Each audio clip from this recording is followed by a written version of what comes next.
अऊज़ु बिल्लाहि मिनश शैतानिर रजीम बिस्मिल्लाहिर रहमानिर रहीम अल्लाहुम्मा सल्लि व सल्लिम अला सय्यिदिना व मौलाना मुहम्मदिन व अला आलि सय्यिदिना व मौलाना मुहम्मद अफ़ज़ल सलवातिका बिअदद मालूमातिका व बारिक व सल्लिम व सल्लि अलैहि। सूरतुल Ghashiya. Ghashiya mean the overwhelming event. Which event? The overwhelming event which will engulf the whole world, which will engulf, besiege the whole world, which will cover the whole world. People will be of two types: shining faces and dirty faces. The dirty faced people, they will have a punishment. The shining faced people,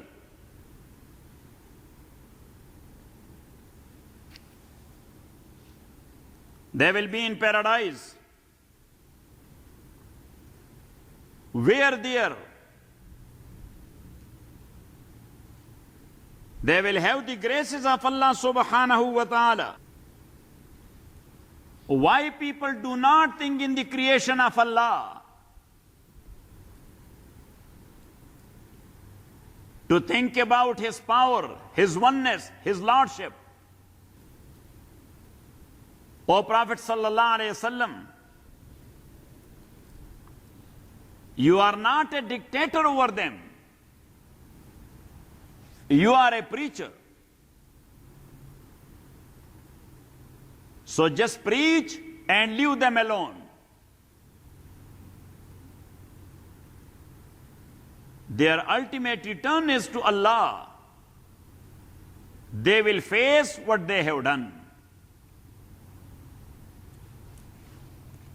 Hal ataka hadithul ghashiya, there has come to you hadithul ghashiya, the news of the overwhelming event, the day of judgment, the day of resurrection. Hal ataka qad ataka, there has come to you hadithul ghashiya. Hadith. Hadith is speech, word, news, information, narration. And that's why hadith of Rasulullah sallallahu alaihi wasallam is called hadith, because that's a narration. We got it through a narration chain. We got it through a narration chain. Got it? As I told you, that those who preserved the hadith of Rasulullah sallallahu alaihi wasallam in their memory, they were exemplary people. They were exemplary people. As I told you, that some ulama gathered together to test the memory of Imam Bukhari rahmatullahi alayh. So they narrated 100 hadith. Yes, and putting the narration of this hadith to that hadith, and the narration of that hadith to this hadith.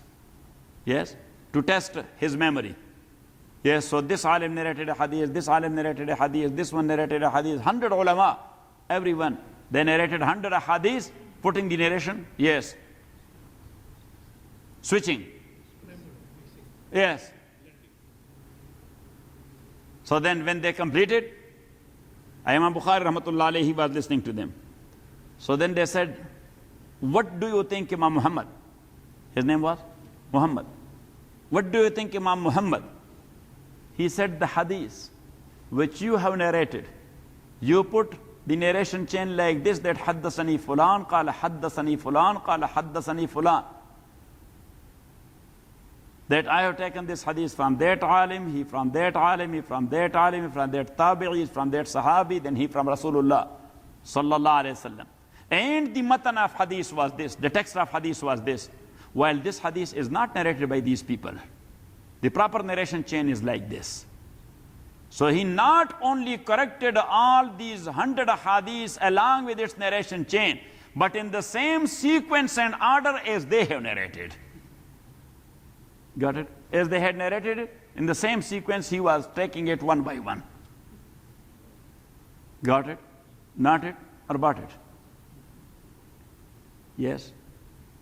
Yes or not? And Imam Bukhari, from his very young age, he started going to Muhaddiseen when he was only 7 years of age. When he was only 7 years of age. When he was 16, ya subhanallah, the ulama even they were correcting their narration chain from Imam Bukhari, rahmatullahi alayh, that this one is Aus ibn Aus. So he said, this is Aus ibn Abi Aus. This is not Aus ibn Aus. This is Aus ibn Abi Aus. Yes? Got it? That Aus was not the name of the father of that son whose name was Aus as well. His nickname was Abi Aus, the father of Aus. So this is Aus ibn Abi Aus. Got it? Not it or but it? And as I told you that Imam Muhammad ibn Muslim ibn Shihab al-Zuhri, Mirza Sahab, that bulb is blinking to you and the other one fell down, which you were unable to open it, so that fall down. Yes, the whole thing. Yes, the whole cover, that is inside. That Muhammad ibn Muslim ibn Shihab al-Zuhri, rahmatullahi alayhi, the official compiler of a hadith of Rasulullah sallallahu alayhi wasallam. Yes, he was Amishul Basar. Amishul Basar is a person like this, whose eyes look at me like this. What they call? Squinting. S-Q-U-I-N-T? Yes. Squinting eyes. Yes. So his eyes were squinting eyes like this. Imam Muhammad ibn Muslim ibn Shihab al-Zuhri, rahmatullahi alayh. But a hadith of Rasulullah we have because of Imam Muhammad ibn Muslim ibn Shihab, rahimahullah. He compiled all these hadiths. Yes. And he said that I was reading Holy Quran. And whatever I was reading, not with the intention of memorization, but with the intention of recitation only. Yes. But whatever I read, so I memorized it. So I said that in 80 days I completed the recitation and completed the memorization as well. Got it? So these were the memories. These were the memories. And that was long, long ago. That was long, long ago. To tell you about my Shaykh al-Islam wal-Muslimin, Imam al-Mujahideen, Hazrat Maulana Sayyid Hussain Ahmad Madani, rahmatullahi alayh. Hazrat Madani, rahmatullahi alayh, when he was with his Shaykh in prison of Britishers in Malta. Where? In island of Malta. Yes. So when Ramzan was approaching, so Hazrat Shaykh Hurin Sahib rahmatullahi alayhi, he said that Maulana Hussain Ahmad Sahib, he said yes. He said, I think that we will miss the sunnah of Khatam this year. Because here in this, in prison, there is no arrangement of every hafiz. So you will miss the sunnah. Yes. So then, on the last day of Sha'ban, Imam Madani, rahmatullahi alayh, at that time he memorized 1 juz and a quarter of juz. Yes. And then at Isha time, he said that, Shaykh, I have the first juz and a quarter of second juz. He said, Bismillah. At least we should have that part. So he did it. In 26 days, he completed the memorization of Holy Quran and led his Shaykh in prayer, in Taraweeh. That was the case of what? This is miracles. This is what? Miracles. Ahal ataka hadithul ghashiyah. There has come to you the narration of overwhelming event. So narration, hadith. What? Hadith. And hadith is actually the opposite of qadim. The opposite of qadim. Literal meaning of qadim is old and ancient. Old and ancient. Yes? A-N-C-I-E-N-T? Huh? C-I-E-N-T. E or A? C-I-E-N-T. But technically, Qadim is that one who is since ever, forever, eternal. Since ever, forever, eternal. And that's only one entity. It's only one entity, and that is Allah, who is since ever, forever. His attributes are eternal as well.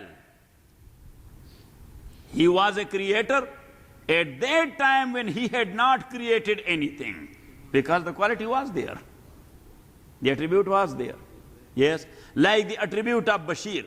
Yes, he is a computer engineer, even though he is not making the computer. Still we will call him computer engineer, because that is quality. That's what? Bashir, what is that? That's quality. That's the attribute you have. Huh? Yes. So now, the qualities of Allah or the attributes of Allah subhanahu wa ta'ala were there when he did not create anything, but still he was Khaliq. When he was not providing anybody or anything, still he was Raziq. Got it?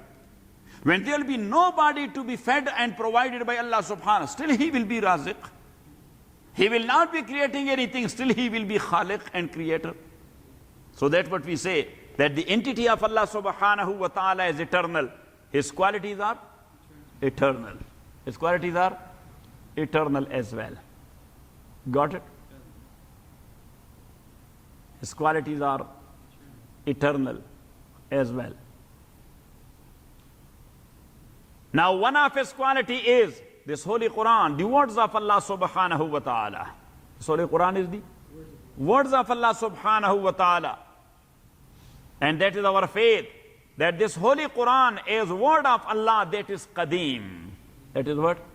That is Qadeem. Prophet sallallahu alaihi wasallam, yet he had not received it. But Quran was there, that was the quality of Allah subhanahu wa ta'ala.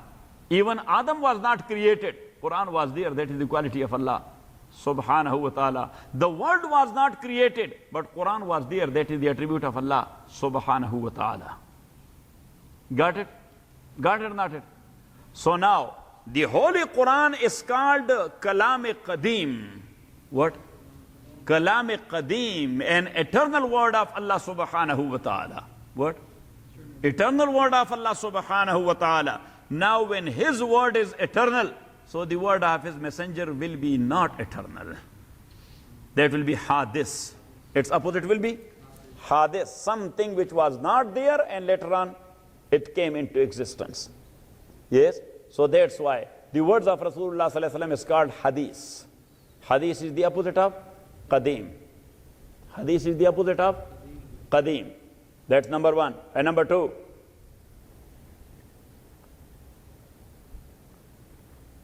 that Prophet sallallahu alaihi wasallam himself, he called his words as hadith. He called his words as hadith. As the ulama who will be preserving his words and his practices, they are called muhaddiseen. They are called what? Muhaddiseen. A alim who is explaining the book of Allah. Who is explaining the book of Allah? They are called mufassirin. They are called mufassirin. One is called mufassir. Those who preserve the hadith of Rasulullah sallallahu alaihi wasallam, they are called muhaddiseen. One is called muhaddis. And the one who derives therefrom the rules and laws, he is called mujtahid. He is called mujtahid. And plural is mujtahideen. And the one who knows this derivation and the source, he is called faqih.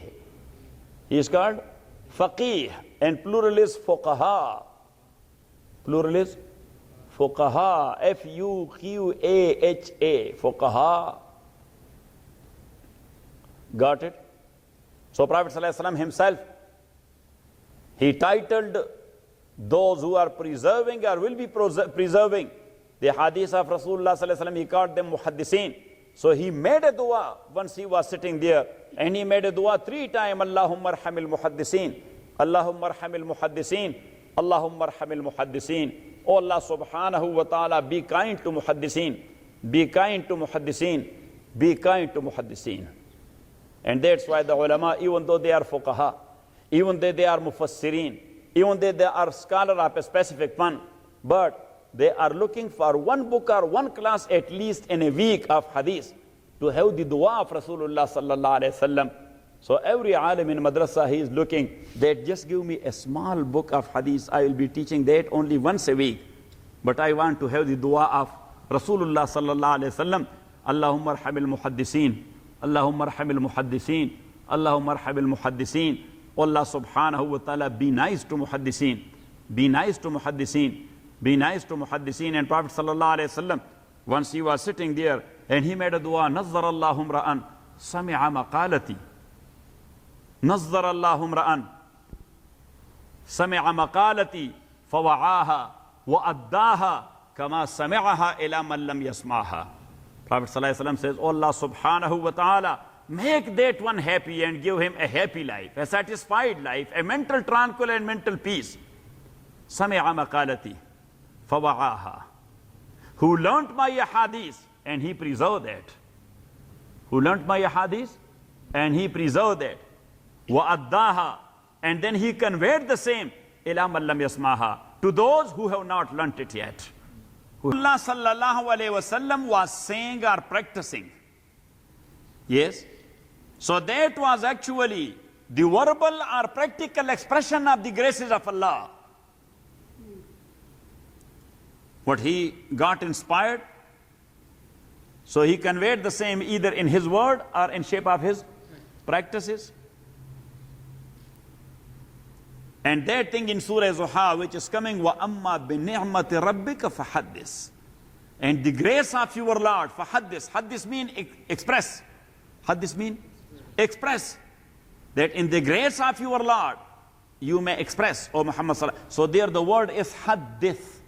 The word is hadith. What has been expressed in Arabic language, that's called hadith, from hadith.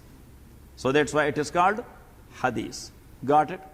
Then the word hadith, when that is mentioned without any genitive, without any genitive, construct and genitive, mudaf and mudafun ilayh, without any mudafun, that hadith of fulan, the saying of Mr. So and so.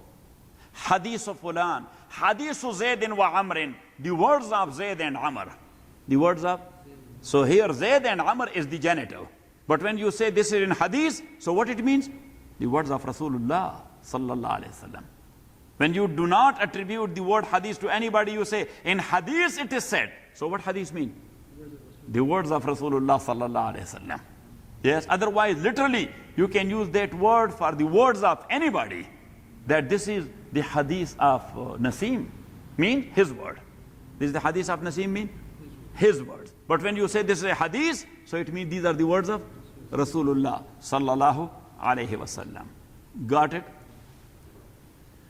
Hal ataka, indeed there has come to you hadithul ghashiya, the news. Hadith mean the news. Hadithul ghashiya, the news of overwhelming event,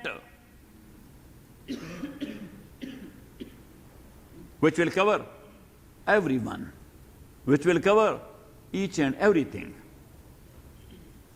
And that is the day of resurrection. Wujuhun yawmaizin, some faces on that day will be khashi'atun. Wujuhun yawmaizin, some faces on that day will be khashi'atun, humiliated. Some faces will be humiliated. Wujuhun yawmaizin khashi'atun, some faces on that day will be humiliated. Amilatun, laboring hard in worldly life. They were laboring hard where? In worldly life. So this is actually a connection of this surah to the previous one. In the end of the previous surah, Allah said, Bal tusirun al hayat ad dunya. You give priority to the life of this world by following what? Evil desires. Evil desires. Even though you are working sometimes 16 hours, 17 hours or something like that.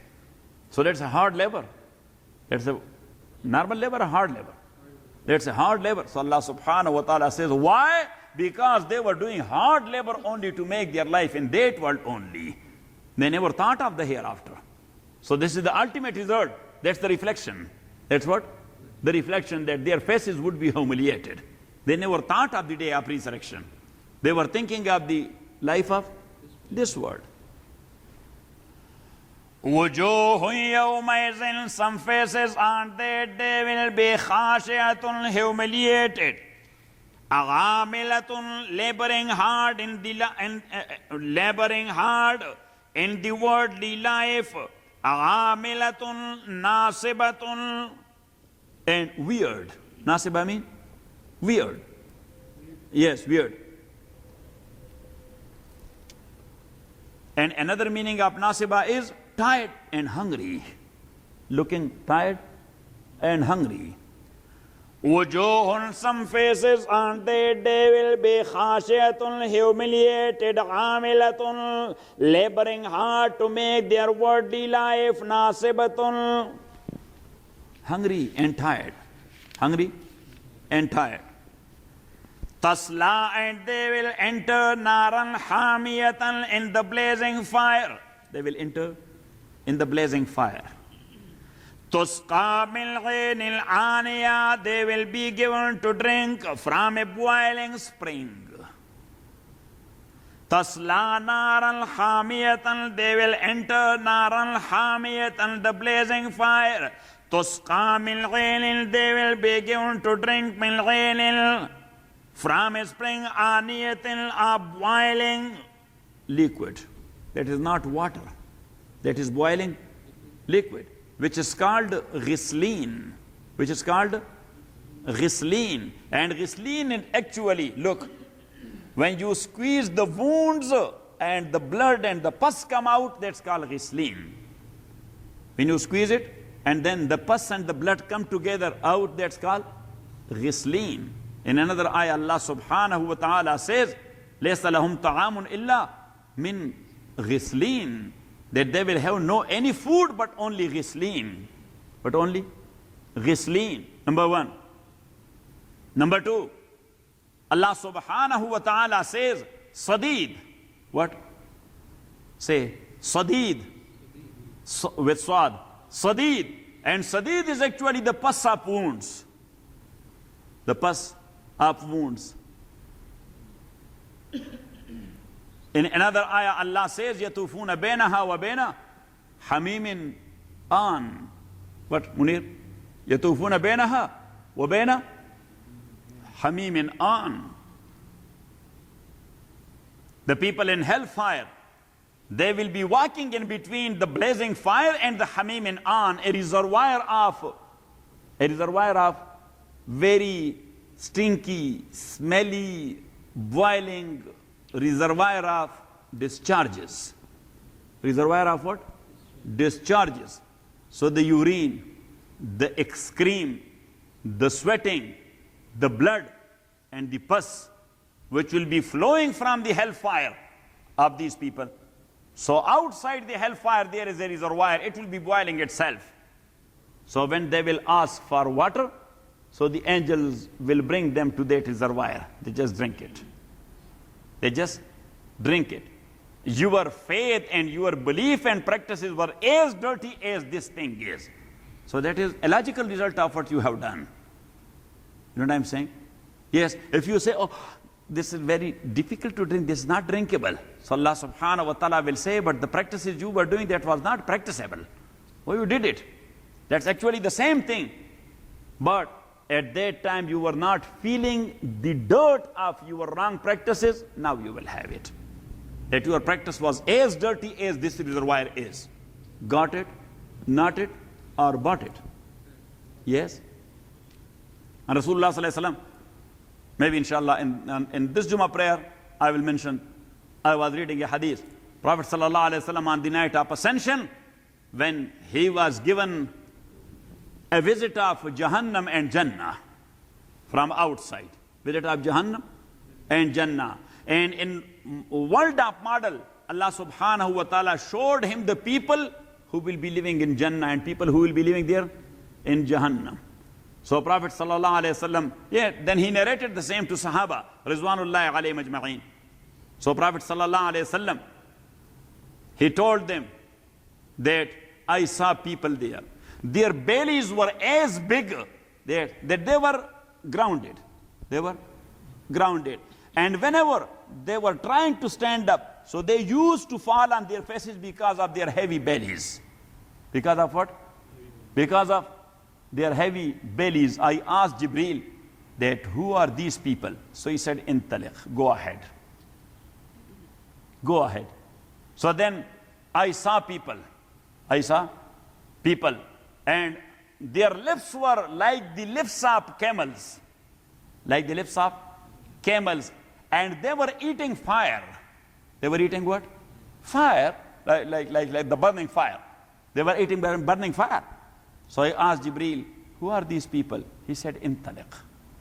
Go ahead. Then I saw some people. In one tray, there was very fresh meat.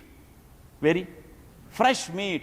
In the other one, there was stinky meat full of worms and insects and things like that. So they were not going to that one and going to that dirty meat, and they were eating that. I asked Jibreel, who are these guys? So he told me, Intaliq, go ahead. Yes, a lengthy hadith of Rasulullah sallallahu alayhi wasallam.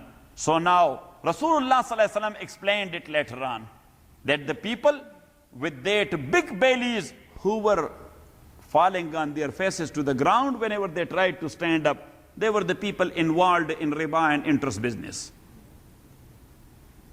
And the second one,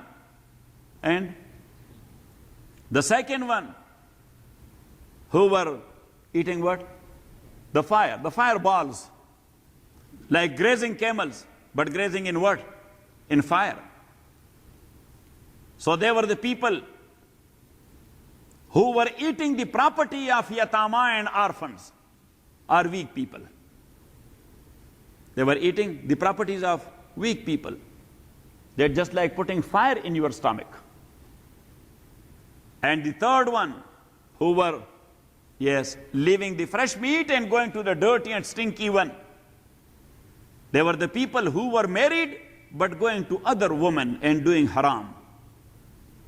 So now these examples are actually the proper interpretation of how these amal and practices are in alamul misal and world of models. Yes, that's actually the physical example of these amal and these actions. God, Surah Al-Haqqah. Take it from ayah number 25. وَأَمَّا مَنَ is for that one utiya kitabahu, who is given his personal record, bishimali, in his left hand. May Allah subhanahu wa ta'ala protect all of us. Not to have our record in left hand, to have it in our right hand.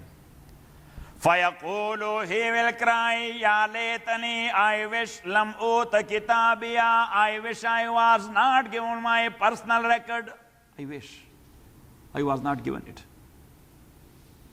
وَلَمْ أَدْرِ مَا حِسَابِيَا, I wish I did not know how my account is. I wish I did not know how my account is. Ya layta kanatil qaziya, I wish it was gone somewhere. I wish it was gone and burnt somewhere, not to have it. Ma aghna ghanni maliya, my property and wealth availed me nothing. Whatever property and bank balance I made in that world, it availed me nothing. That's of no use. Ma aghna ghanni maliya, halaka ghanni sultaniya. Look how Allah subhanahu wa ta'ala is telling us everything, that what the people will say and what will be their reaction. But I'm sorry, yes, we are not listening to Allah subhanahu wa ta'ala to think about that. Nobody is listening to. Yes, otherwise Allah says in another ayah, وَلَا يُنَبِّئُكَ مِثْلُ خَبِيرٍ. Nobody can inform you of future as Allah is informing you. وَلَا يُنَبِّئُكَ مِثْلُ خَبِيرٍ. That like Allah, nobody can inform you what will happen to you. Yes? Yes or not? Say yes, yeah, no. As you know that when I ask you, so it has either answer. Yes or no. Got it? I told you the joke that once back home in Pakistan, I was there for a nikah of a young man. So our culture is like this. Yes, because it's not America. People there have haya and they have traditions. And Yes. So there the girl does not say very easily, yes, I have given myself by way of Islamic nikah. When you will ask her, it will take 1 hour or more than 1 hour. Yes. She doesn't say. Yes. Otherwise people, her girlfriend will be making a fun of her. That you are in a big hurry. Yes. What's wrong with you? You don't have haya. Yes. And then the same thing happened to the young man. Otherwise, his friend will make a fun of him. You are so much beghairat. Look at your wife. She said after 1 hour, and you said in 10 minutes. You are not ashamed of what you did. You know what I'm saying? So there, the young man, his friends were sitting around him. So when I asked him that, Miss So-and-so, daughter of Miss So-and-so, with the bridal money of that much Pakistani rupees, by way of Islamic nikah in the presence of these two Muslim witnesses, you accepted? So he said, so it took 15-20 minutes. So then, yes, I made a diplomatic approach. I said that, look, come here. His name was Muhammad Ali. I said, come here. So he came close to him. He said, look, you know your brother Liaqat, younger than you? He said, yes. So I told him that he thinks that you are not happy with this marriage. Yes, parents force you to do this marriage. That's why you are not saying yes. Yes? So he is waiting. If you do not accept it, so say no. So let me address him then. So he said, yes, I accept it. Got it? I told him that question has either answer. Yes or no. If you are ashamed of yes, so just go to no. So you should do like this. This is not nikah, even this is sabak. Ma aghna ghanni maliya, my health, my wealth availed me nothing. Halaka ghanni sultaniya, my power have gone from me. I don't have any power even. In that word, I was very powerful. I was a king. I was a ruler. I was a governor. I was a member of Loya Jarga. I was this and that. Halaka ghanni sultaniya. No any power I have here. Every power is gone. So now, Allah will say, Khuzuhu, catch him. Allah will order whom? The angels, catch him. Khuzuhu, catch him, faghullu, tie his hands with his neck. Tie his hands with his neck. Summal jahima sallu, and then throw him in the blazing fire. When Allah say, catch him and tie his hand with his neck. Yes. So there is not a single step even possible to take. Yes, Allah said, catch him. That's why in another ayah Allah subhanahu wa ta'ala says, وَأُخِذُوا مِن مَقَامٍ قَرِيبٍ. They would be held on the spot. They would be held where? On the spot. They cannot run anywhere. خذوه فغلوه ثم الجحيم صلوه ثم في سلسلة زرعها 70 ذراعا, and then fasten him with a chain. زرعها 70 ذراعا, its length is 70 cubits. Its length is, say, you have seen the ship anchors? Yes? So everybody would be anchored in hellfire. So he cannot go here and there. He is anchored there to have the proper punishment. And the anchor will be 70 cubits. ثم في سلسلة زرعها 70 ذراعا فاسلكوه إنه كان لا يؤمن بالله العظيم. Indeed, he used not to believe in Allah the most great. ولا يحض على طعام المسكين, and he urged not on the feeding of masakin and poor. فَلَيْسَ لَهُ الْيَوْمَ هَاهُنَا حَمِيمٌ. So he will not have any cordial friend here to help him. He will never have a cordial friend here to help him. وَلَا طَعَامٌ, nor any food, إِلَّا مِنْ غِسْلِينَ, but only the squeezed stuff of the wounds of the people in hellfire. So here is ghislin. Then we will go to another ayah where Allah subhanahu wa ta'ala mentions sadid. Then another ayah where Allah subhanahu wa ta'ala has mentioned hamimin an.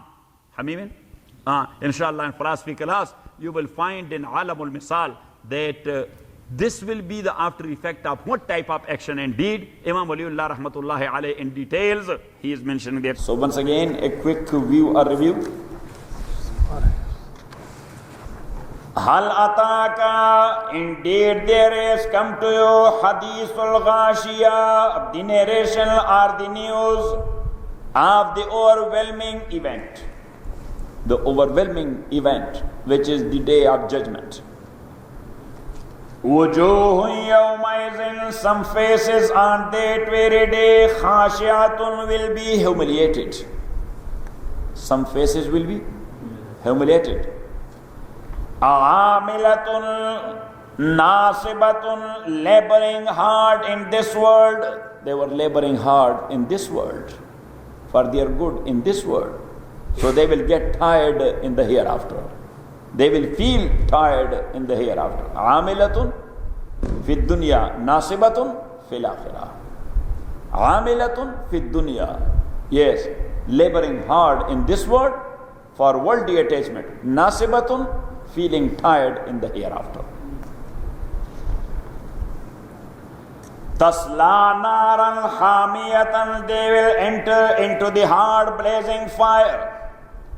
Tusqa, they will be given to drink min ghaynin aniyatin, from a boiling spring. From a boiling spring. So we went to Surah Al-Haqqa. Yes? We went where? Yes. To Surah Al-Haqqa, which is chapter number? Wa amma manu fa amma manu tiya kitabahu biyamini. So go to ayah number 30. Khuzuhu, catch him, fagulluhu, and seize him and fetter him. Summal jahima salluhu, and then throw him in the blazing fire. Summa fi silsilatin zar'uha sab'una zira'an fasluku, then fasten him with a chain whereof the length is 70 cubits. The length of that anchor is 70 cubits. That's not a chain, that's an anchor of ship. As you know, that the ship anchor is very big, very heavy. So everybody in hellfire, he would be anchored in his place. So he will not be able to move anywhere. Summa fi silsilatin, and then in anchor zarwa sab'una zira'an, which length is 70 cubits. So if length is 70 cubits, think about its weight. Fasluku, fasten him. Innahu kana, indeed, innahu kana la yu'minu billahi al-azimi, was not believing in Allah the Great One. Wala yahuddu, and he was not urging neither himself nor other ala ta'amil miskin, to feed the poor. To feed the poor. So regarding Allah, belief in His oneness, that is must. In connection to Allah, you should write it. In connection to Allah, belief in His oneness, that is must. And in connection to your fellow human being, feeding them, that is a must. Now look, on Allah's side, belief in His oneness, that is the base. On human side, feeding the poor, that is the base. Got it? That's why Allah subhanahu wa ta'ala club it together. Innahu kana la yu'minu billahi al-azim. Because in this regard, there are a lot of wa'id, warnings and threats by Allah and by Rasulullah sallallahu alayhi wa sallam as well. Yes, that the creature of Allah may not be deprived of their food and their necessities. Their food and their necessities. When we say food, so that's in general sense. So in general sense, basic needs and necessities. Basic needs and necessities. But food is the first ever in this regard. So that's why we mention the word food. Our Islamic Sharia mentioned the word food. Got it? إِنَّهُ كَانَ لَا يُؤْمِنُ بِاللَّهِ الْعَظِيمِ وَلَا يَحُضُّ عَلَىٰ طَعَامِ الْمِسْكِينِ, and urged not on the feeding of poor. فَلَيْسَ لَهُ الْيَوْمَ هَاهُنَا حَمِيمٌ, so no friend will he have this day here. He will not have any friend. And Hamim is that friend who can sacrifice himself to protect you. Who can? And a friend has to be like this. Yes, friendship not be with munafaqat. Friendship must be wholeheartedly. Friendship Must be wholehearted. If you are not befriending someone wholeheartedly, yes, so then do not pretend that I am yours. Yes, that's a deception. That's a deception. He will rely upon you. He will put his trust in you and you will stab him from his back. Yes, the moment he will need your help, yes, you will withdraw. Yes, so from the very beginning you should not pretend that I am your friend. Got it? So that's called Hamim. That friend is called Hamim. We translated cordial friend. You should write it. Hamim means cordial friend. Yes. So your friend should be a cardiology specialist. Yes.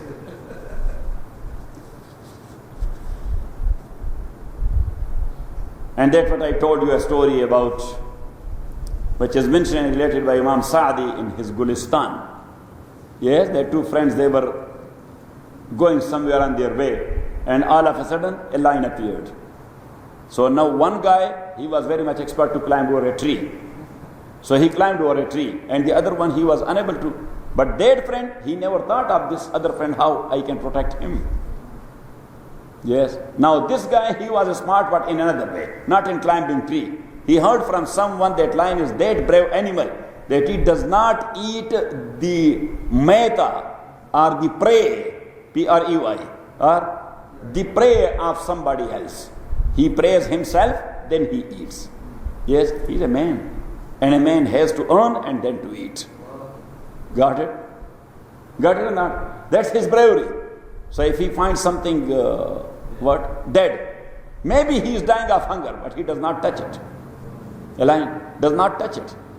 Not only that, he does not drink water from that reservoir or from that pond in a desert, where from either the pig has taken water or the dog. Yes, and he smells it.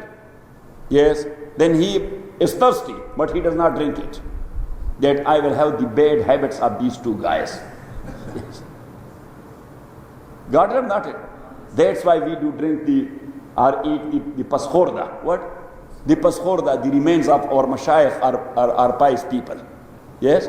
Even though we used to fight with each other, that every day you will take the remains of shaykh, today I will drink it. Yes, because it has a good effect.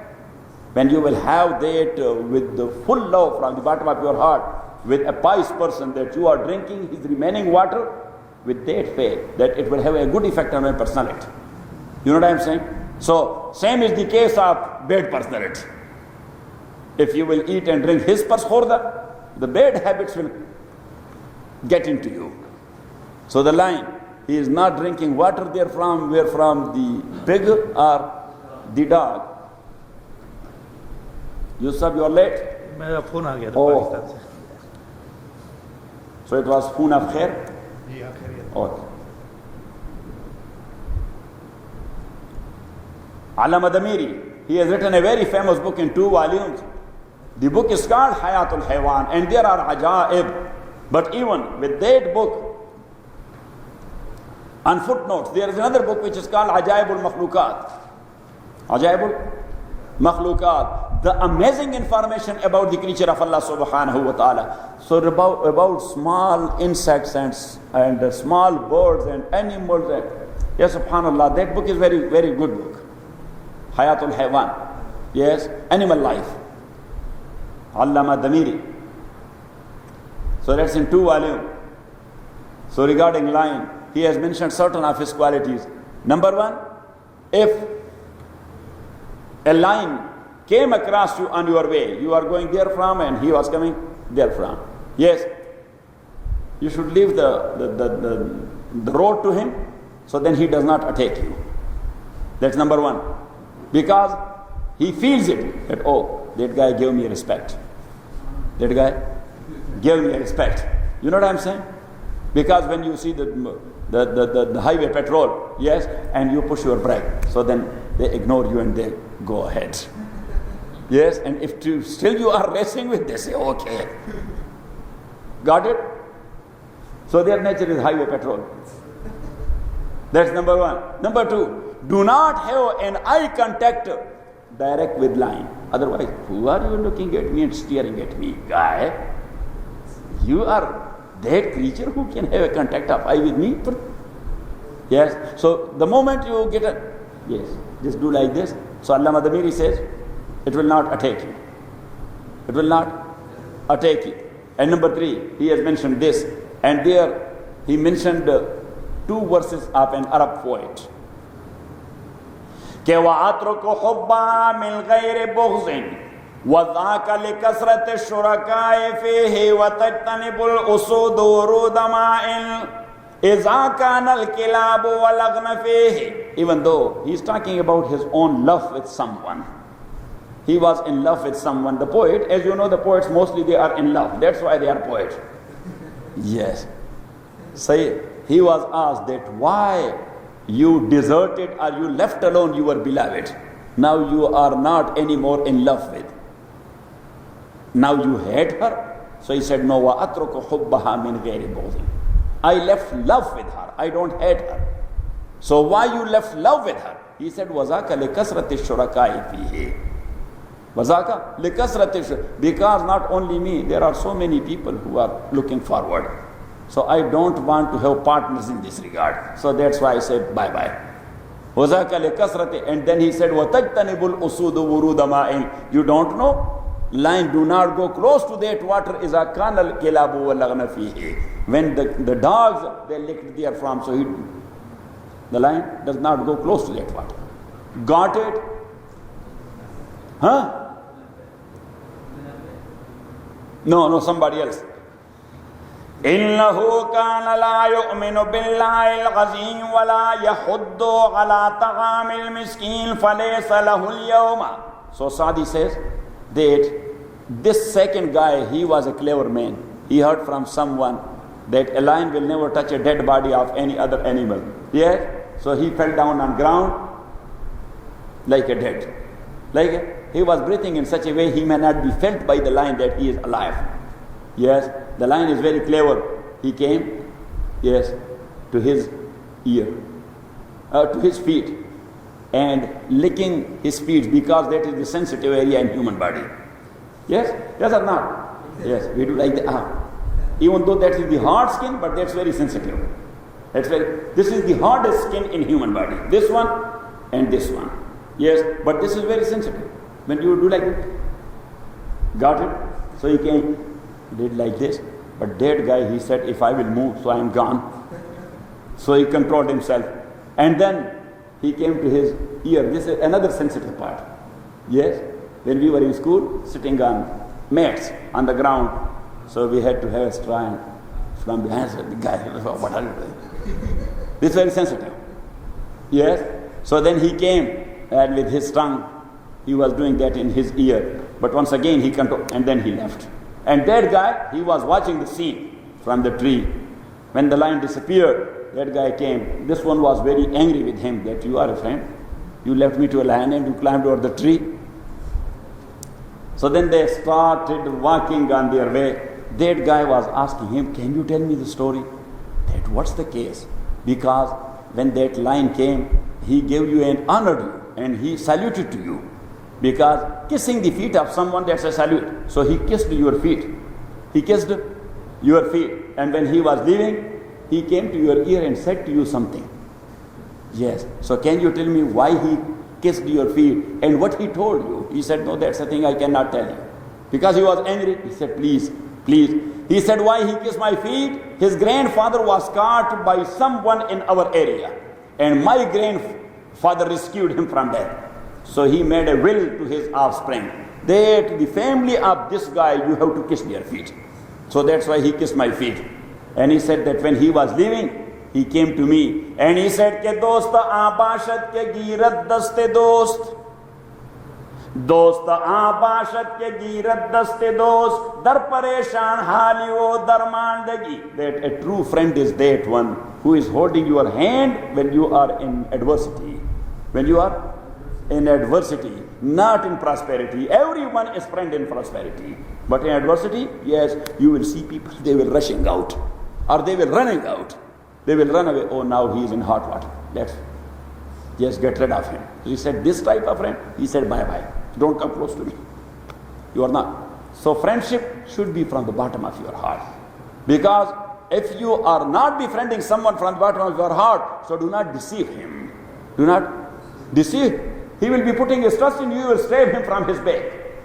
This is munafiqat. This is what? And munafiq is the ultimate hated person. Is the ultimate hated person. Wal-munafiquna wal-munafiqat ba'dhum min ba'dhin. And Allah subhanahu wa ta'ala said, you cannot trust a munafiq. You cannot trust.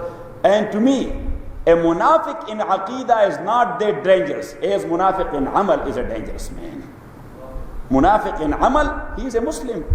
He is with you in masjid, in madrasa, in dars, everywhere. Yes, but he is not with you. He is not with you. He has something else in his heart. So he is the ashadda an-nasi azaban yawm al-qiyamah. Imam Bukhari narrates a hadith, inna ashadda an-nasi azaban yawm al-qiyamah allazi yakunu zal wajhain yalqa hadha bi wajhin wa hadha bi wajhin. A man of double faces. A man of double faces. Prophet ﷺ says he will have the severe punishment. He will have the severe punishment, trodden in the feet of the people of Pharaoh. He would be trodden in the feet of, so it means that the people of Pharaoh will be little bit in good condition than munafiq. May Allah subhanahu wa ta'ala protect all of us. إِنَّهُ كَانَ لَا يُؤْمِنُ بِاللَّهِ الْعَظِيمِ وَلَا يَحُضُّ عَلَىٰ طَعَامِ الْمِسْكِينِ فَلَيْسَ لَهُ الْيَوْمَ هَاهُنَا حَمِيمٌ. So for him there will be no any cordial friend this day. وَلَا طَعَامٌ, nor any food إِلَّا مِنْ غِسْلِينَ. But the discharge of the people in hellfire. So their discharge, as I told you, sweating. Number 1, urine. Number 2, excreme. Number 3, blood. Number 4, pus. Number 5. And all these liquids and discharge will be flowing out of Jahannam. There is a big reservoir which is mentioned in Surah Ar-Rahman, يَطُوفُونَ بَيْنَهَا وَبَيْنَ حَمِيمٍ آن. They will be there in hellfire. The moment they will ask for water to quench their thirst, so the angels will bring them to that reservoir. This is, if you can, just drink it. Ayah number 16 and 17. But 15, 16 and 17. وَاسْتَفْتَحُوا, and the messengers of Allah subhanahu wa ta'ala ask Allah for victory. They ask Allah for victory. وَخَابَ كُلُّ جَبَّارٍ غَنِيدٍ, and every Jabbar, oppressor, Ghanid, arrogant dictator, Khaba, he was the loser. He got in a big loss. He got in a big loss.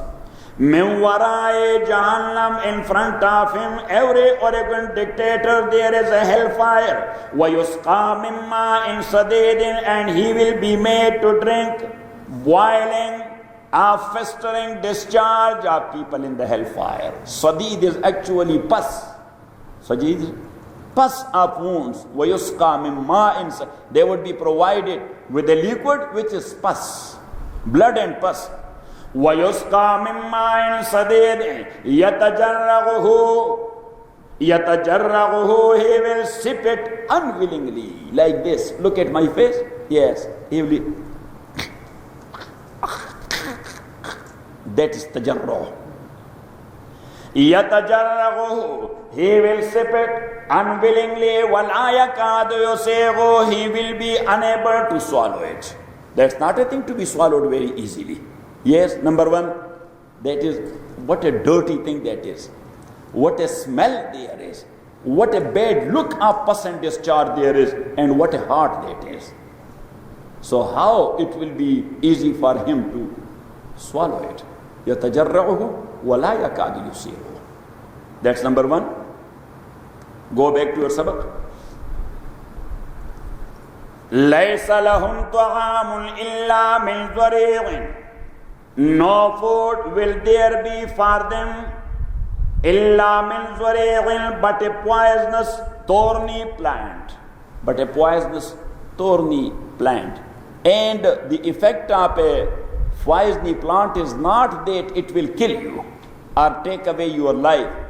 Any plant or anything which can take you to adverse condition, so that is called a poison. As we say, food poisoning.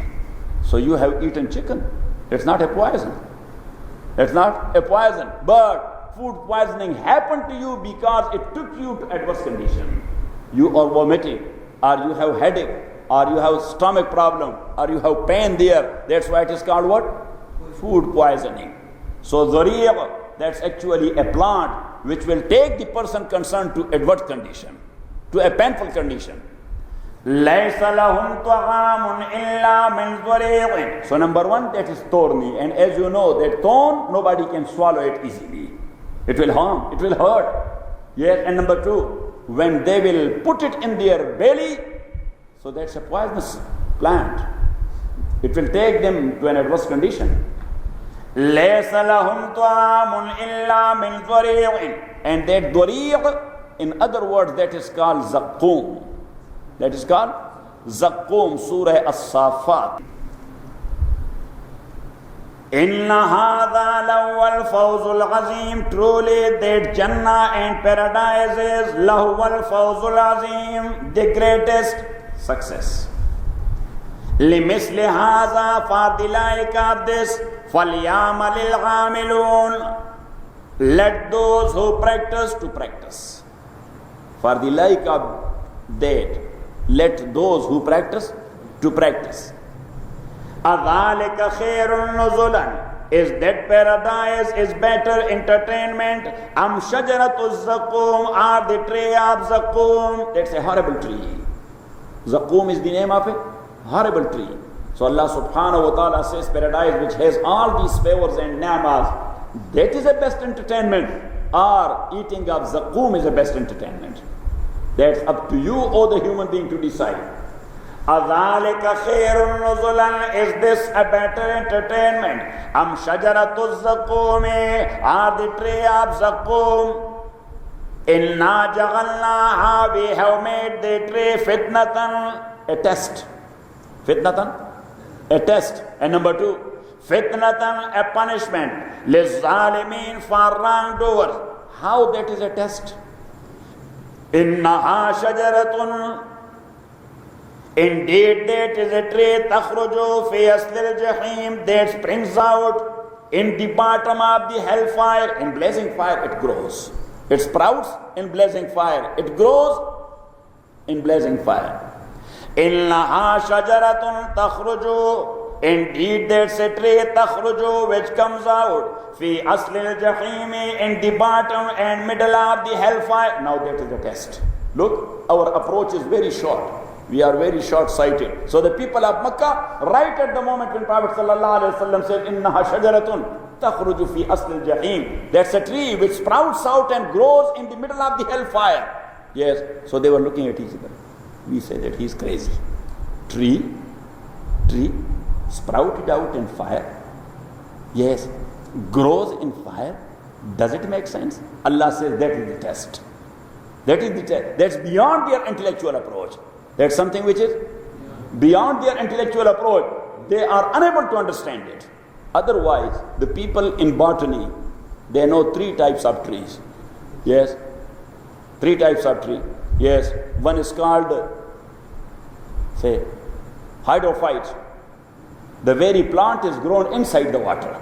As we put the water in bottle and we put that, what they call it, the green thing which we have on our table inside our house, like that one. That's just like that one, but this is grown in mud and that's grown in water. Yes, so it is called hydrophyte.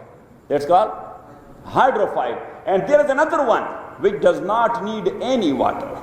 It does not need any water. At night, yes, the air or the climate, that is enough as far as the growth of that tree is concerned. That's called xerophyte. That is called, it does not need any type of water.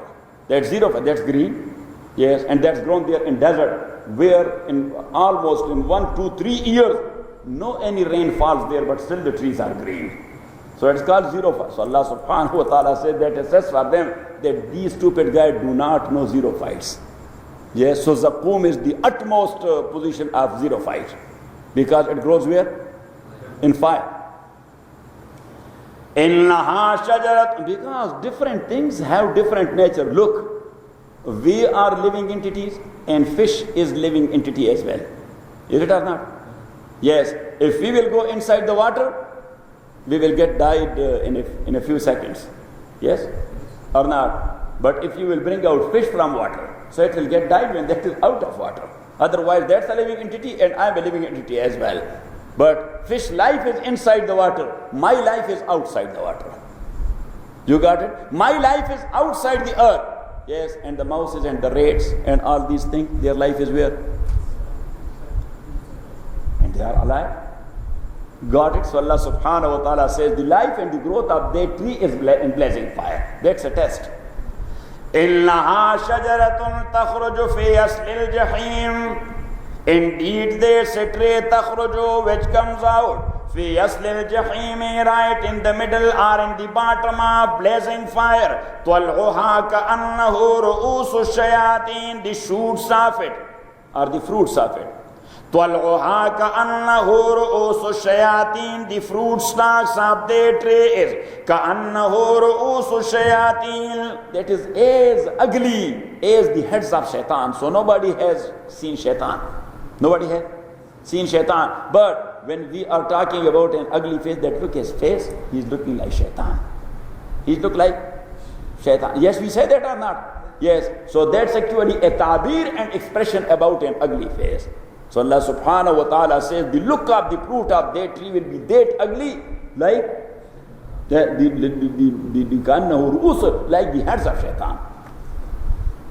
طَلْعُهَا كَأَنَّهُ رُؤُوسُ الشَّيَاطِينِ فَإِنَّهُمْ لَآكِلُونَ مِنْهَا. So truly they will eat therefrom. فَمَالِئُونَ مِنْهَا الْبُطُونَ. So they will fill their bellies therewith. ثُمَّ إِنَّ لَهُمْ عَلَيْهَا. And then on the top of that لَشَوْبًا مِنْ حَمِيمٍ. There will be a drink of boiling pus, boiling liquid. Because when they will eat of that fruit which is grown there in fire, think about the nature of that fruit, how hard that will be. So right after eating that, they will be in need of water. So when they will ask for, Allah says, ثُمَّ إِنَّ عَلَيْهِمْ لَشَوْبًا مِنْ حَمِيمٍ. They would be taken to that reservoir where they will be drinking for that boiling discharge of their own. May Allah subhanahu wa ta'ala forgive and forbid.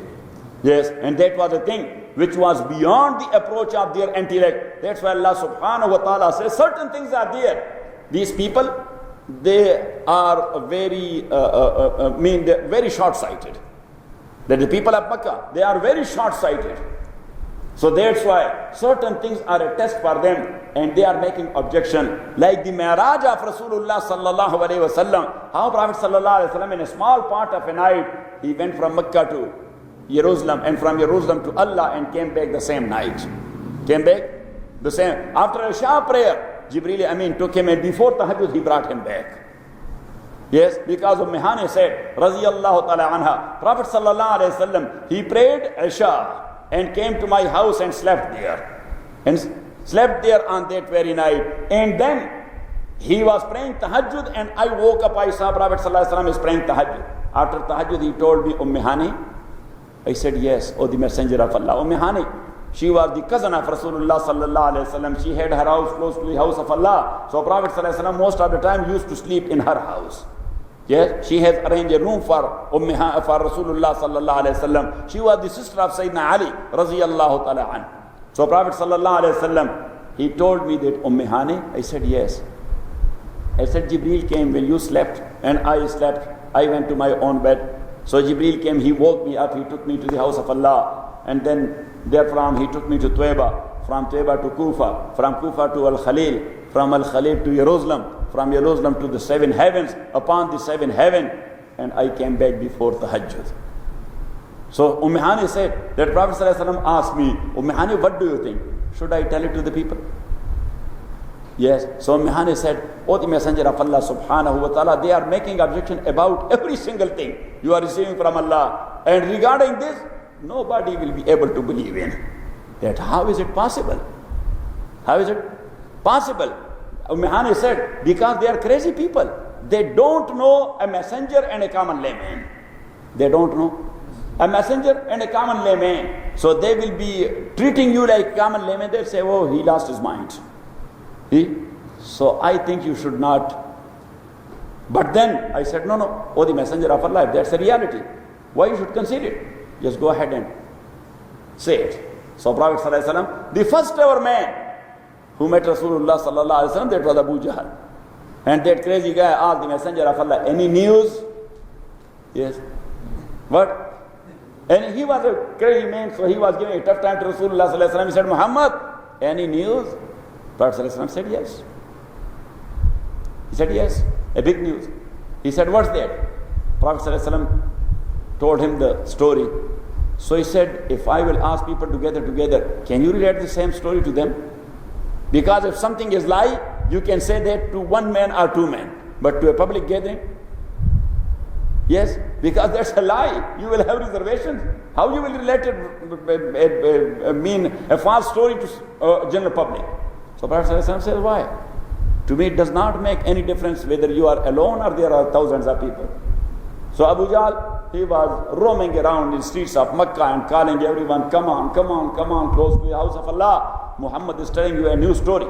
Sallallahu alayhi wasallam. So Prophet sallallahu alayhi wasallam, he related the whole story. And then they put him to questions. They put him to what? Q&A. Q&A. Question answer. Yes. So the first question they asked Rasulullah sallallahu alayhi wasallam, that was in one night. Prophet sallallahu alayhi wasallam said, in a part of night. Not in one night. It was in a part of night. Because I slept after Salat Isha and Jibreel came and he woke me up. Yes, and I came back before Salat Tahajjud. I prayed Salat Tahajjud in my own house. Yes, that's before dawn break. So he said, oh, so where you went? Prophet sallallahu alaihi wasallam repeated the story. So they asked him the first ever question, that how many doors are there in Masjid Aqsa, in the worship place where you prayed, and as you say that I led the Anbiya alayhi salawatu wa taslimat in 2 rakat prayer. So how many doors are there? So for example, for the last 13-14 years, I am coming here 10 times every day. Yes or not? But I don't know that how many windows are there in this masjid and how many doors are there. Do you know? Professor is sitting here all day long. Do you know how many doors are there? Because that's not your subject. You got it or not it? Yes. So we got the trouble of, so now we know that we have 13 stations of what? Fire station. That now we have 13 stations. Because of the trouble we got it. As long as we did not have any trouble, so we don't know that how many fire stations are here in this building. Got it or not it? So now we knew that there are 13 fire stations. We have to control that. So anyhow, Prophet sallallahu alaihi wasallam, he thought for a while, I was not there for counting doors and windows and fans and things like that. Yes, but Jibreel alayhi salatu wasalam, yes, he showed me the picture. That just answered me. So when they asked me how many doors, so I counted 1, 2, 3. There are 3 doors. So they were looking at each other. What's that? And they were well aware of that. I have never been there before that. Then they asked me, how many windows are there? So I said, 1, 2, 3, 4, 5, 9. I said, you know that? Who told you? I said, no, I was there. I was there last night. Then they asked me, that's okay. Maybe somebody has told you that Baitul Maqdis, it has that many doors and it has that many windows and things like that. So they asked him another question. Our caravan is coming from Syria, from Rome. Our caravan is coming from Rome. You were going towards Syria or Bilad al-Sham the same way. The same way. So have you seen our caravan that was coming? That was coming. So Prophet ﷺ told them, your caravan on such and such time at night, it was there in such and such place. They were taking a rest. They were what? They were taking a rest. And I was thirsty, so I took water from one of their pitchers and I drank it. Yes, and the cup which I used, then I put it in such a condition there. Yes, so you should ask them when they will come back. You should ask them when they will come back. And number 2, to tell you that tomorrow with sunrise, they will be crossing over that hilltop. So that was a miracle or a prophecy. Prophet ﷺ told them. That you ask me, have you seen that? Let me inform you about their future. Got it? And that's why the next day so many people came and they believed in Muhammad ﷺ and his message. that ashhadu an la ilaha illallah wa ashhadu anna Muhammad. But the same story, when Abu Jahl related the same to Abu Bakr, because he came across Abu Bakr somewhere in the streets of Makkah and said, Abu Bakr, do you know what your friend is saying? He said, what he said? So Abu Bakr said, he said that last night Jibreel came and... Do you think so? So Abu Bakr, he said that, Amr, I know you are a liar. You are telling lies. You are making stories. So I don't believe you. I don't. Maybe you have made a story. But if Muhammad has told you the same story, so I believe in him. That is the truth. And that's why Prophet ﷺ came to know that without confirming the same story from me, Abu Bakr believed in that story. So Prophet ﷺ called him Siddiq. That he is what? He is the person of truth. Siddiq, Abu Bakr Siddiq, radiyallahu ta'ala an. So anyhow, now that was very difficult for them to understand that how in a little bit time Prophet sallallahu alaihi wasallam cut off all these distance. He went to Allah and came back before Tahajjud. So Allah subhanahu wa ta'ala says that is one test. And the tree of Zaqqum right in the middle of hellfire, this is the second test. Surah Bani Israel. وَإِذْ قُلْنَا, and remember, O Muhammad sallallahu alayhi wasallam, when we told you, Inna Rabbaka, that verily your Lord, Ahata bin Nase, he has encompassed mankind. All of them, they are in his grip. They are in his grip. Inna Rabbaka ahata bin nas wa ma ja'alna ar-ru'ya allati yaraynaka. And we have not made the vision which we have showed you, or the scene which we have shown you. The scene on the night of ascension. The scene on the night of ascension. Wa ma ja'alna, we have not made that scene. Illa fitnatan lin-nasi, but a test for mankind, because they are approaching through their intellect, and that is such a thing which is beyond intellect. That is such a thing which is beyond, and that's why I told you that regarding Deen, you must keep in mind that nothing is against intellect. In Deen, there is not even a single thing which is against intellect, but there are a lot of things which is beyond intellect. Against intellect, that is something. Beyond intellect, that is something else. Against intellect, yes, that in medical there is nothing against intellect. Yes, but lot of things is beyond our intellectual approach. Only doctor knows. Only. And that's why you say that I am going to cut your belly. Yes, and to have your open heart surgery. So he will stop the heart and things like that, and you don't have any reservation, even though that's beyond your intellectual approach. Yeah, but you don't have any reservation, just go ahead. You pay for, and your insurance is paying for, and things like that, and you don't have any reservation, now you are suing him. That, yes, he cutted me to pieces. Yes, he made my chest that wide open. Yes, oh brother, that is beyond your intellectual approach, but that is not against intellect. He knows that. Got it? So Allah subhanahu wa ta'ala says, taking Muhammad sallallahu alayhi wa sallam to that word, that's not against intellect, that was beyond intellect. And same is the sprouting out of وَالشَّجَرَةَ الْمَلْغُونَةَ فِي الْقُرْآنِ, and the tree الْمَلْغُونَةَ آلُهَا, whose people are the cursed people.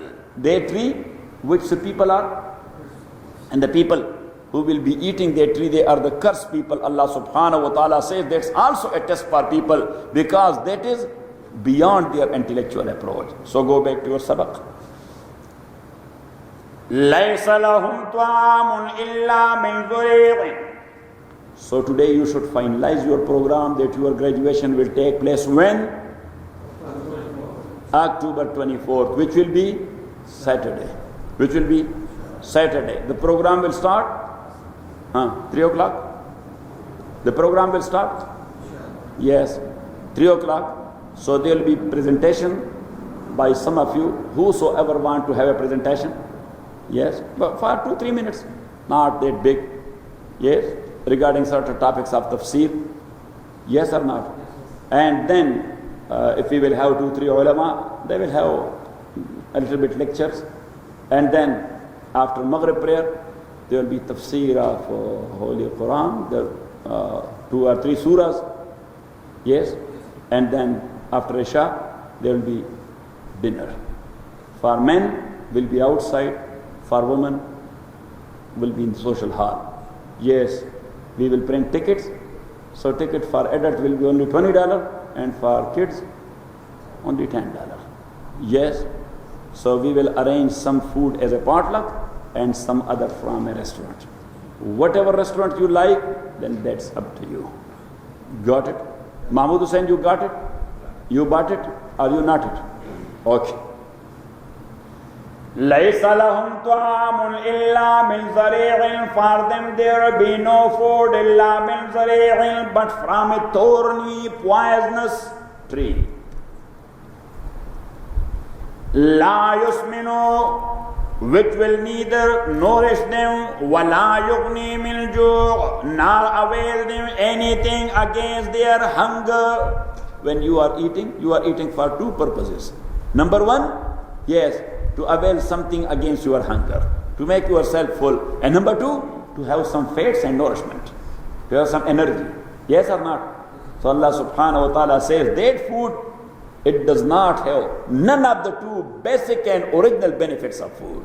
Two original and the basic benefits of food is to take away your hunger. Number one. Number two, the nourishment. So Allah subhanahu wa ta'ala says that food, neither it has the nourishment, not it has nothing to do with your anger.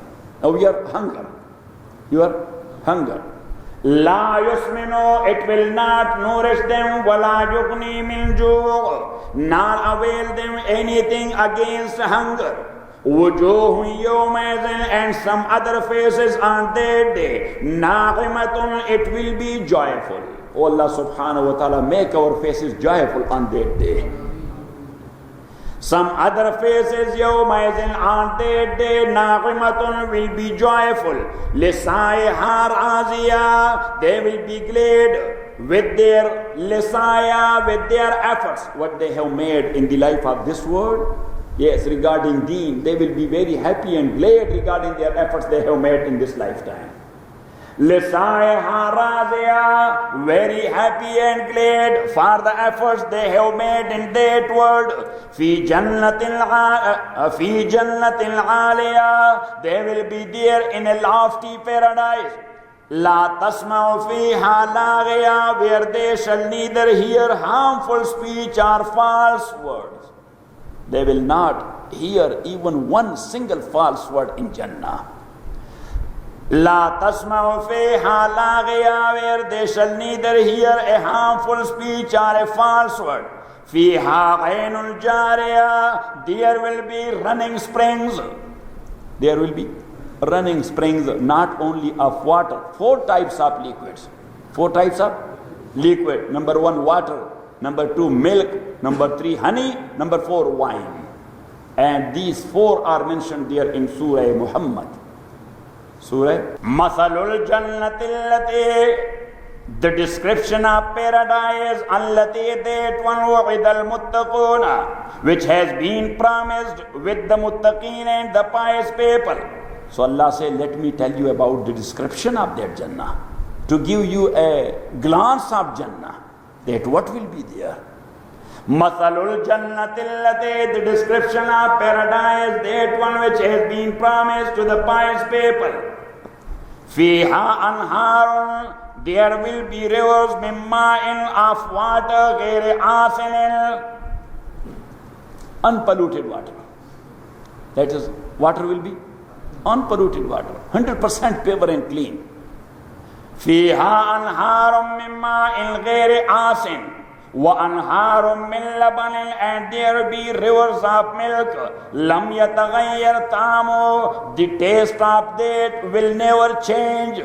The taste of that will never change. You will bring milk from any store and you will put it outside your fridge for 1 or 2 hours, just taste it after that. That is gone.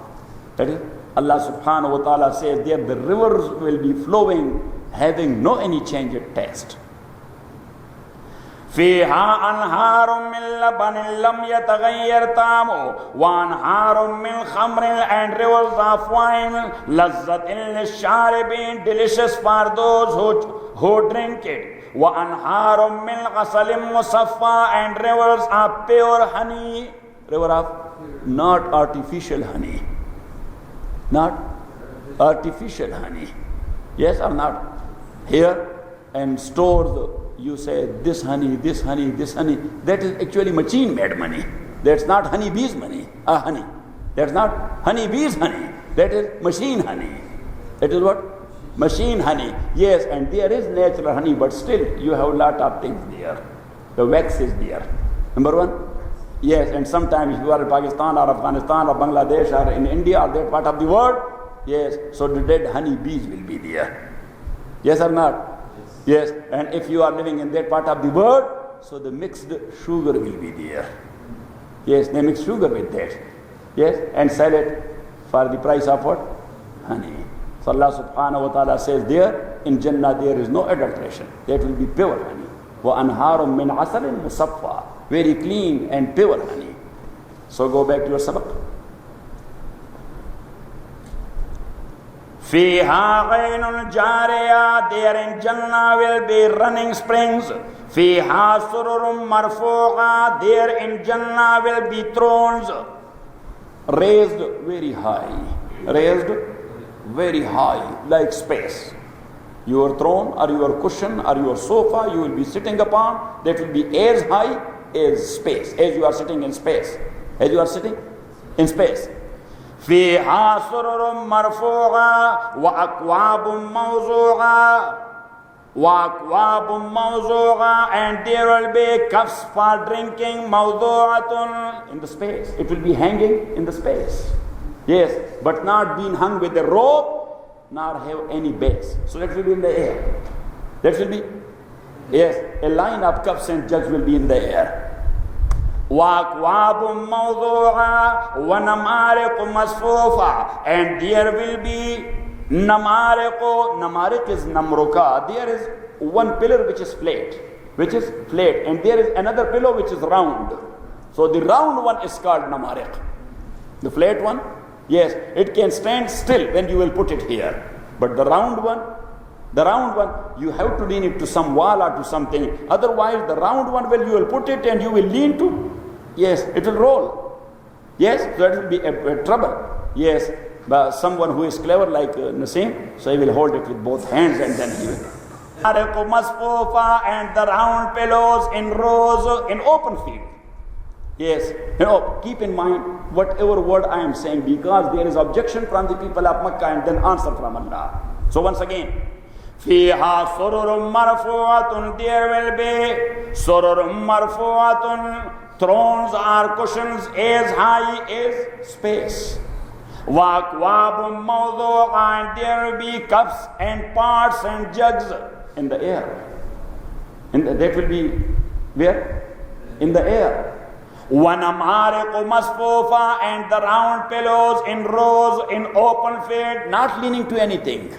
Not leaning to anything.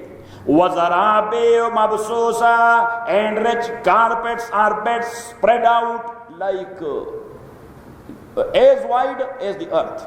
As wide as the earth. So now regarding all four things, the people of Makkah, they made an objection. Because, ya subhanallah, they were thinking of that what Muhammad will say to make an objection to. Sallallahu. Because when you will be the enemy of someone, you will look at his walking, his words and everything, and you will be making an objection. Look at him, how he is walking. Yes, till yesterday he was your friend, his walking was okay. But today he is not. Look at him. You know what I'm saying? So they were the enemies of Muhammad sallallahu alaihi wasallam. That's why they were making objection to every single thing. So they said that fiha sururum marfu, oh, that will be a big trouble. Yes, to climb over that cushion which is as high as space, that is a trouble. So it means these people will be in a big trouble there to go to the cushion. So Allah subhanahu wa ta'ala is answering the question. Yes, the example is here in your word, that how tall and high the camel is and how easy the ride over a camel. When you want to ride over, you say, shh, So it comes down. Yes. And a small boy even, he rides over and then he says, shh. Yes. So the camel see. Yes. Yes. One of our friend, he passed away, may Allah subhanahu wa ta'ala bless him. Once he told me that I have never had a ride of camel. I said, okay. In our area we have camels, I will take you there and they will give you a ride. Yes. So I took him somewhere to one of our friends, he had camels. So I said that this brother, he want to have a ride of camel. He said, okay. So he brought his camel. Yes. He made him sitting. This guy went on and when he said, shh. Yes. And so you know that the camel, when it is standing, so it goes like this. Yes. So that young guy, he was making a lot of jokes. He said, Qazi Sahib, say, what a ride. I said, what do you mean? He said that, yes, subhanallah, here's that this camel has so many gears, like this and this, the clutch. That here's the clutch, because you know the stick shift. So he said that is just like a stick shift car, like this and that. God, Allah subhanahu wa ta'ala said, how easy is a ride of camel. What else? Inshallah. Take it from my number 12. فِيهَا سُرُرٌ مَرْفُوعَةٌ. There will be thrones raised very high.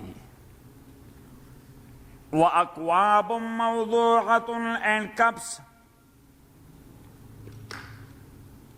set in the air. وَنَمَارِقُ مَصْفُوفَةٌ. And pillows set in rows. وَذَرَابِيُّ مَبْثُوثَةٌ. And rich carpets spread out. Alhamdulillah, we have a rich carpet now. Jazallah. Zawjakumullah. Yes. وَنَمَارِقُ مَصْفُوفَةٌ. And pillows set in rows. وَزَرَابِيُّ مَبْثُوثَةٌ. And rich carpets spread out. أَفَلَا يَنْظُرُونَ إِلَى الْإِبِلِ كَيْفَ خُلِقَتْ. Now look, in the same sequence, Allah subhanahu wa ta'ala is answering their objection. Their objection was, those raised thrones, going up to that, that's a trouble. So Allah subhanahu wa ta'ala says, look at those high camels going up to that. Mount on the back of a camel is not a difficult job. It comes down, yes, you mount it, it goes up. Same will be the case there of their thrones. It will come to the ground, you set upon. Professor, you like it? أَفَلَا يَنْظُرُونَ. Do they not look إِلَى الْإِبِلِ. To the camels, كَيْفَ خُلِقَتْ. How they are created. وَإِلَى السَّمَاءِ. وَإِلَى السَّمَاءِ كَيْفَ رُفِعَتْ. And at the heaven and heavenly bodies, كَيْفَ رُفِعَتْ. How it is raised. So same will be the case of those cups and jugs.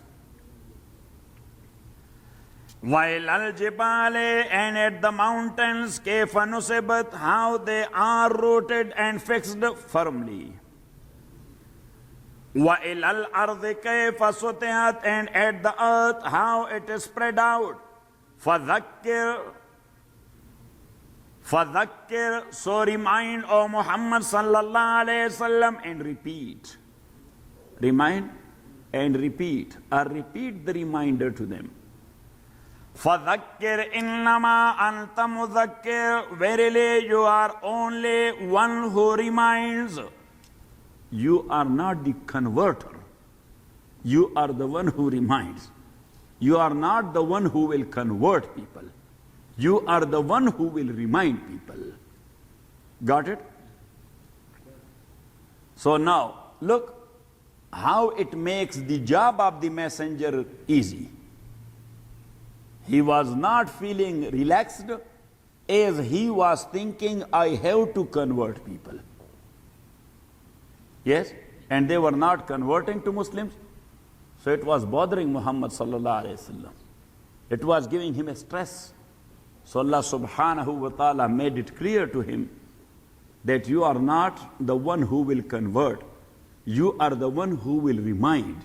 You did it, yes, your job is done. Feel free, enjoy. Yes. فَذَكِّرْ إِنَّمَا أَنْتَ مُذَكِّرْ فَذَكِّرْ. So remind again and again. إِنَّمَا أَنْتَ مُذَكِّرْ. Verily you are only the one who remind. You are the one who reminds. Yes.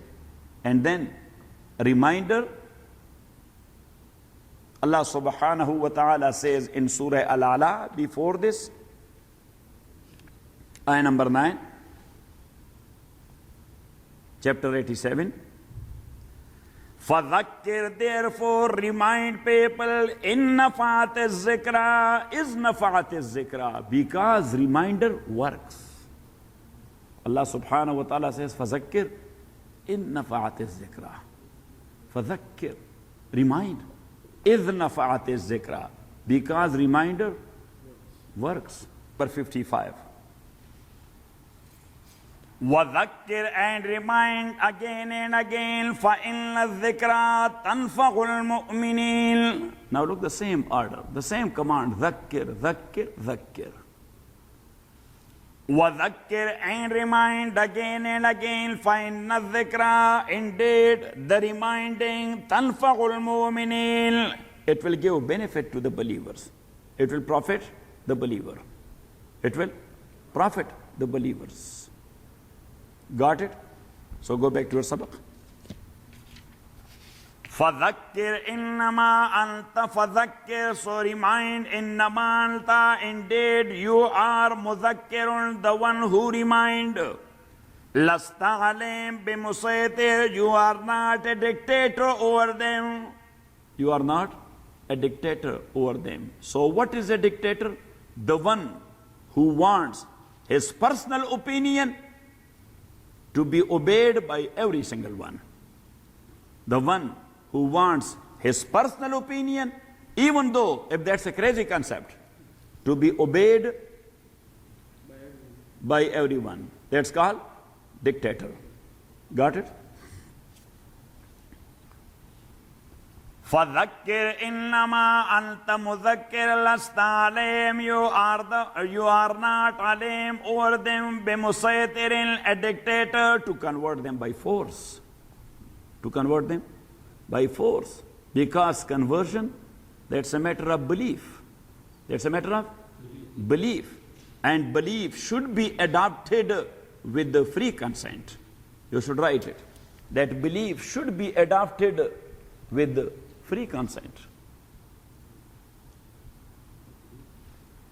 Because acceptance of belief by force, that is not durable. Is it? That's not durable. Even though that is accepted. Even though that is accepted. Accepted in a sense, you have to treat the person concerned as a Muslim. Even though if he is converted by force, nobody can take a plea, oh, he is not a Mu'min, because he has been forced to accept. Yes, but when he expressed, he is a Muslim. When he expressed, he is a Muslim. But mostly, conversion by force is not durable. Yes? If you will convince someone, he will accept it. Yes. So he can do any sacrifice for that faith and belief. Yes? If you forced someone and he accepted, so if somebody else will force him other way around, so he will accept that then, because that's a matter of force. Got it? فَذَكِّرْ إِنَّمَا أَنْتَ مُذَكِّرْ لَسْتَ عَلَيْهِمْ. You are not عَلَيْهِمْ over them بِمُسَيْطِرٍ, a dictator to force them. So now, sometime we do make a misconception, or you can say a mixing. And a mixing is, one is the matter of belief, you should write it. And the second one, that is the matter of deeds and actions. in belief. Coercion and force is not recommended Islamically. Ayah number 256. La ikrah fi din, there is no compulsion in religion, in deen, to convert someone by force. There is no compulsion in deen to convert someone by force. Why? The cause and the reason that is mentioned there. قَدْ تَبَيَّنَ الرُّشْدُ مِنَ الْغَيِّ. Indeed, the right path has become distinct from the wrong path. Right has become distinct from wrong. And a human has to follow the right and not the wrong. So there is no use of force. Yes? Look, $100 bill and $5 bills. If you will go option to someone, take anyone you like. Yes, a prudent person, he will go for $5. He will go for, yes, $100. And that is only a priority case. But here, look, this $100 or slave, anyone which you like. So then he will go certainly for slave. That give me a slave, I'm not taking $100. What he will do? $100. Because this is bad, that is good. So Allah subhanahu wa ta'ala says right and wrong is known to every guy.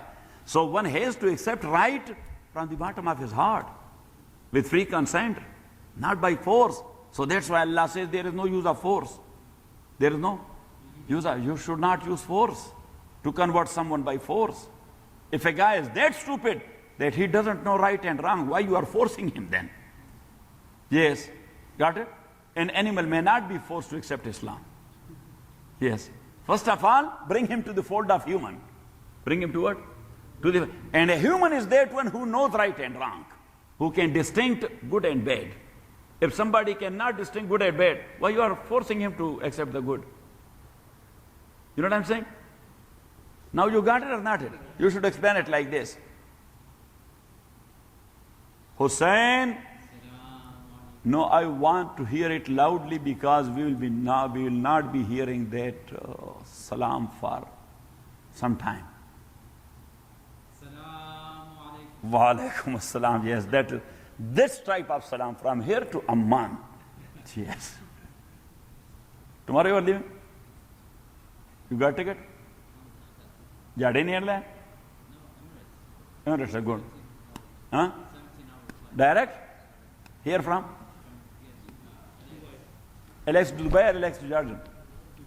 Dubai. You will stay there for a while? La ikraha fi din, there is no compulsion in religion. Qad tabayyana rushdu, verily the right path has become distinct. Min al-ghayy, from the wrong path. From the wrong path. So when both have become distinct from each other, so there is no need of using force. One has to decide on his own. This is right, this is wrong. This is light, that is dark. I should go to the light side, not to the dark side. So many harms are there. Yes? So many dangerous things are there. Got it? In darkness. Yes? So now, when these two are distinct from each other, so one has to decide, this is right, I should follow that. If somebody doesn't know, he does not have that criterion, don't force him to go to the right side. That's not durable. That's not. Today, he could not absorb your force, he accepted your faith. Tomorrow he would be forced by somebody else, he will accept that one. Yes? So let him accept it from his heart. So go back to your sabak. So that's a matter of belief. But when someone accepted belief, then there comes the matter of deeds and actions. Then there comes the matter of what? Deeds and actions.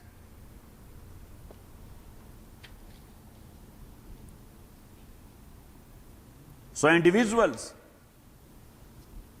should encourage each other to practice accordingly. Individuals should encourage each other to practice accordingly. And Islamic State and government will force the individual to practice accordingly.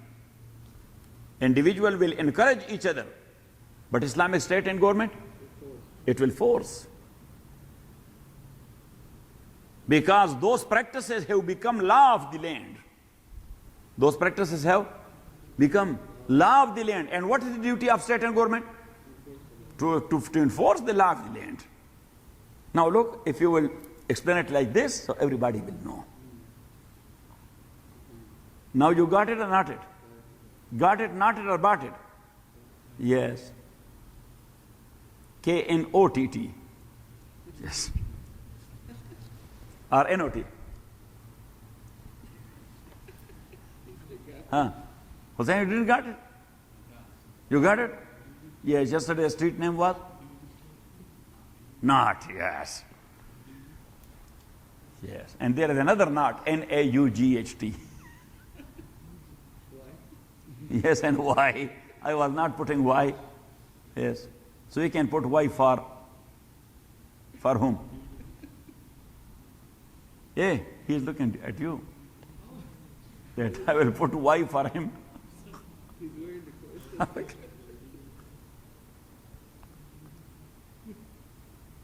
So once again,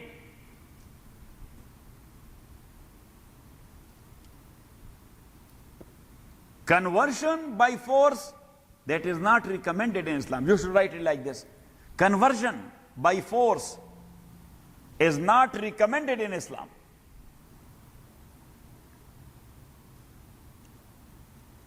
So in parentheses you should write, nobody should force someone to convert.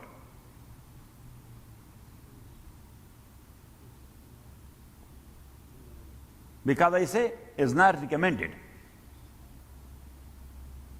So now, it means that if someone accepted Islam by force,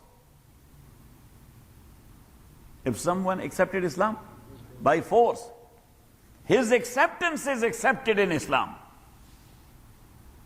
His acceptance is accepted in Islam. Nobody can say to him, oh, you are not a Muslim, because you have been forced by that guy and you accept it. Oh, so brother, what's wrong with you then? Yes? That's point number one. Point number two is,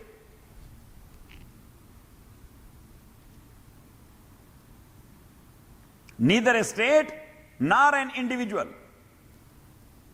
neither a state nor an individual has any right to force someone to convert.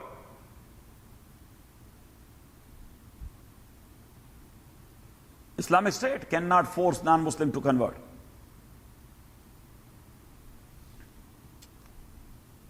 That's point number two. Point number three is, Islamic deeds and actions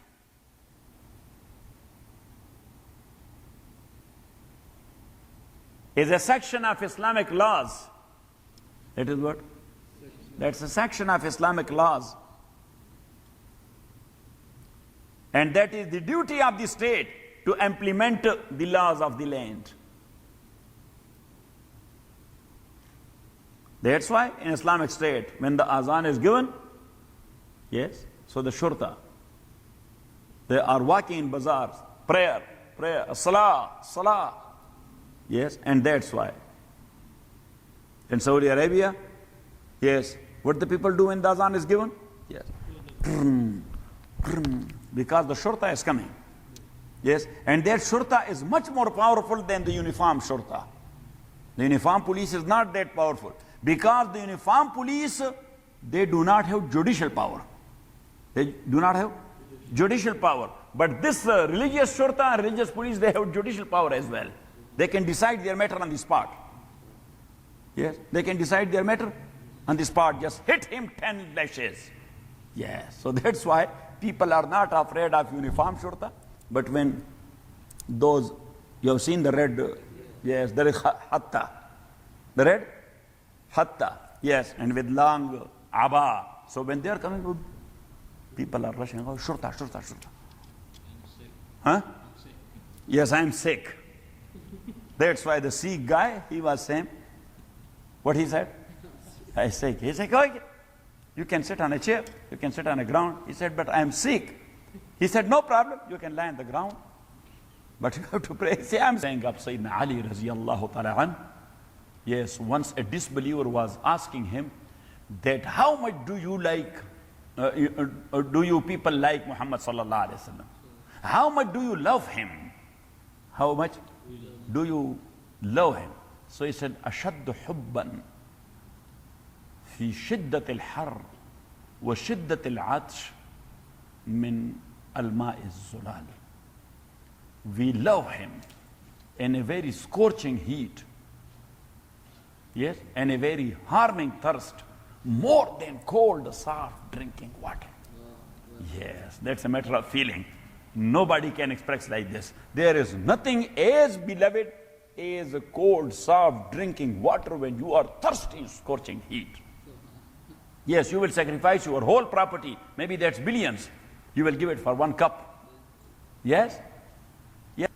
فَذَكِّرْ إِنَّمَا أَنْتَ مُذَكِّرْ لَسْتَ عَلَيْهِمْ بِمُسَيْطِرٍ. You are not a dictator over them.